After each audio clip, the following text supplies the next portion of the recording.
Hello, good morning. তো ভিডিওটা আমি যখন স্টার্ট করেছিলাম তখন আমি ভাবছিলাম তো গুড মর্নিং বলবো না গুড নাইট বলবো, কারণ অ্যাকচুয়ালি এখন বাজে রাত 3:30। তো আমার কাছে মর্নিং হয়ে গেছে, তাই আমি সবাইকে মর্নিংই বললাম।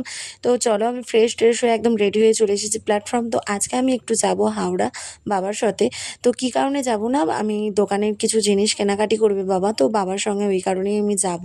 তো কম বেশি সবাই জানো যে মঙ্গলবারে হাওড়াতে একটা বিশাল বড় জামা কাপড়ের হাট বসে। তো আমরা চলে এসেছি হাওড়া হাটে। তো বাবা এখানে একটুখানি জিনিস কেনাকাটি করছিল, তারই মাঝখানে আমি ছোট্ট করে একটু ভিডিও ক্লিপ নিয়ে নিলাম, কারণ এখানে প্রচণ্ডই ভিড় থাকে আর মানুষজন খুব একটা ভালো থাকে না। অনেক ভালো মানুষও থাকে, অনেক খারাপ মানুষও থাকে, তারই মাঝখানে খারাপ মানুষটাই বেশি থাকে। তো তার জন্য নিজেকে অনেক সতর্কভাবে থাকতে হয়। যদিও ভিড়টা অনেকটাই কম ছিল, তো আমি তারই মাঝখানে যতটা পেরেছি ছোট্ট ছোট্ট ভিডিও ক্লিপ নিয়েছি।